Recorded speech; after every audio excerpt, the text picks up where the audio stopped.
Item 2.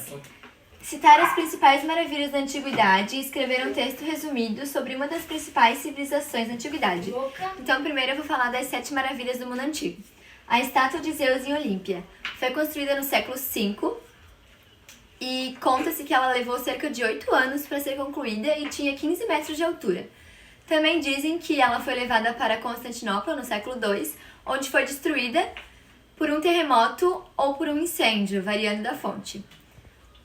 Outra maravilha da antiguidade é o Templo de Ártemis, que é localizado na atual Turquia e foi construído em homenagem à deusa grega Ártemis, protetora dos animais e da caça. O templo foi destruído e reconstruído 2 vezes e atualmente tem apenas uma coluna para lembrar desse templo. E antigamente ele tinha 127 colunas de mármore com 20 metros de altura. Essa aqui é uma imagem da estátua de Zeus e aqui tem uma imagem do Templo de Ártemis. Lembrando que nenhum desses monumentos, só um deles está intacto até hoje. Então, as imagens eles não eram exatamente assim. Isso é o que os historiadores pensam ou pensam que se aproxima do que realmente era. O farol de Alexandria ficava na foz do rio Nilo e tinha aproximadamente 130 metros de altura. Nele tinha instrumentos que demarcavam a passagem do sol, a direção dos ventos e a passagem da hora. Ele ficou de pé por muitos anos quando foi tombado por um terremoto. Recentemente, mergulhadores acharam ao redor da ilha que ele ficava vestígios arqueológicos dele, o que comprovam a sua grandiosidade. Aqui tem uma imagem dele. E outra maravilha da antiguidade são os jardins suspensos da Babilônia, que tinham cerca de 100 metros de altura e infelizmente é uma maravilha pouco falada. Ela ficava no rio Eufrates, nas margens do rio Eufrates, na Mesopotâmia, que é o atual Iraque. Não se tem nenhum vestígio arqueológico da real existência desses jardins. Aqui tem uma imagem dos Jardins da Babilônia. O mausoléu de Helicarnasso. Ele foi construído na atual Turquia e conta-se que era um monumento muito suntuoso, com colunas de 50 metros. Acredita-se que foi destruído por um terremoto. Essa é a imagem dele e dá para notar que aqui em cima tem uma carruagem puxada por 4 cavalos feita em mármore. E conta-se que dava para ver essa carruagem de muito longe, era tipo uma marca registrada do mausoléu.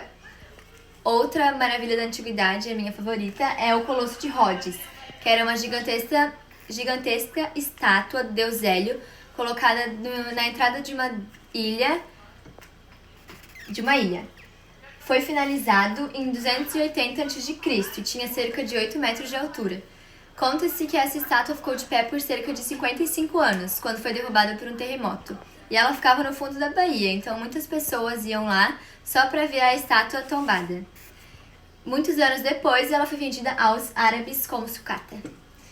Aqui é a imagem do Colosso de Rhodes. As pirâmides de Gizé é a última das maravilhas do mundo antigo que ainda estão de pé. Elas estão de pé há 4.000 anos e faz parte de um grande colosso. Dá pra ver aqui na imagem que tem as 3 grandes pirâmides e outras pirâmides menores em volta. Se tem dúvida hoje em dia se quem escreveu há muitos e muitos anos essa lista das 7 maravilhas do mundo considerava apenas a maior pirâmide como uma maravilha da antiguidade ou se considerava todo o complexo, mas não dá pra negar que são lindas pirâmides que estão resistindo ao tempo diferente das outras maravilhas. Continuando no item 2, eu vou falar sobre uma grande civilização da antiguidade, o Egito Antigo. O Egito se situa na confluência entre a Ásia e a África e sobrevive devido ao rio Nilo e por canais de irrigação, porque era uma sociedade hidráulica. Inicialmente, o Egito era dividido em várias aldeias, chamadas de nomos, e os seus governantes eram chamados de nomarcas. Depois de muitas confluências entre essas aldeias, se formou o Alto e o Baixo Egito. A história da civilização egípcia foi dividida em 3. Eu vou falar das 3 e algumas características principais delas. O antigo império do faraó Menes, que foi o responsável pela unificação, as construções das pirâmides de Gizé, que eu mostrei no slide anterior, e a capital era Mênfis. O Médio Império tinha a capital Tebas e houve a restauração do poder do faraó, o comércio comércio externo e a invasão Isca, que era um povo da Ásia. E o novo império, houve uma tentativa de tornar o Egito uma região, um império monoteísta, que não deu certo. O comércio externo se abriu, houve uma expansão territorial e uma invasão persa. Menes, que foi o faraó responsável pela unificação, ele era governante do Alto Egito. Ele conquistou o Baixo Egito, unificando os dois, e os nomos foram nomeados províncias, e essas províncias eram ainda governadas pelos nomarcas, que agora eram nomeados pelo faraó. Para simplificar e entender de maneira mais simples a unificação do Egito, tem aqui um esqueminha. Houve a formação dos nomos no início, depois houve conflitos entre esses nomos, e o que criou o Alto e o Baixo Egito. Depois houve conflitos entre o Alto e o Baixo Egito, o que ocorreu a unificação do Egito pelo faraó Menes. Economicamente, o Egito Antigo dependia das cheias do rio Nilo para irrigar suas terras e poderem praticar a agricultura, que era a sua principal fonte de economia. A estrutura social egípcia foi marcada por uma grande estagnação. Não tinha muita mobilidade social entre os grupos. Eu vou citar agora os grupos sociais e é legal imaginar como uma pirâmide. Os que estão mais no topo são os mais poderosos e influentes, e os que estão abaixo são os com menos influência e domínio. No topo, obviamente, estava o faraó, que com sua família gigantesca, ele podia casar com várias mulheres, então ele tinha uma família real muito grande, formavam uma aristocracia quase hereditária.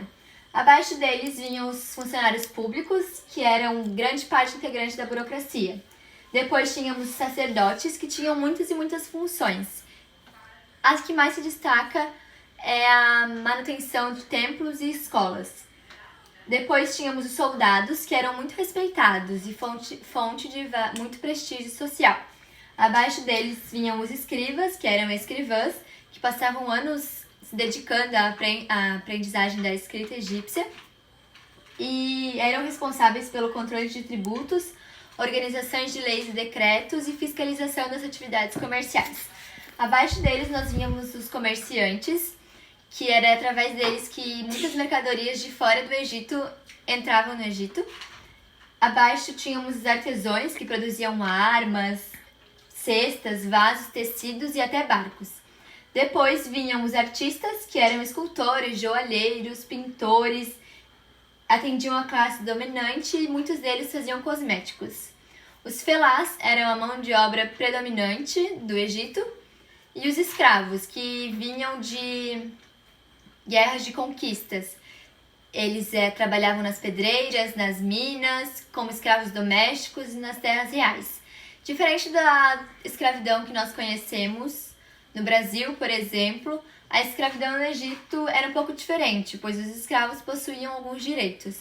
Entre eles, se casar com pessoas livres, testemunhar judicialmente e possuir bens. Seus aspectos mais formais, a escrita do Egito Antigo, os hieróglifos, eram para as pessoas da classe dominante, considerado um privilégio para uma pequena parte da população, principalmente para os sacerdotes, os funcionários e os escribas.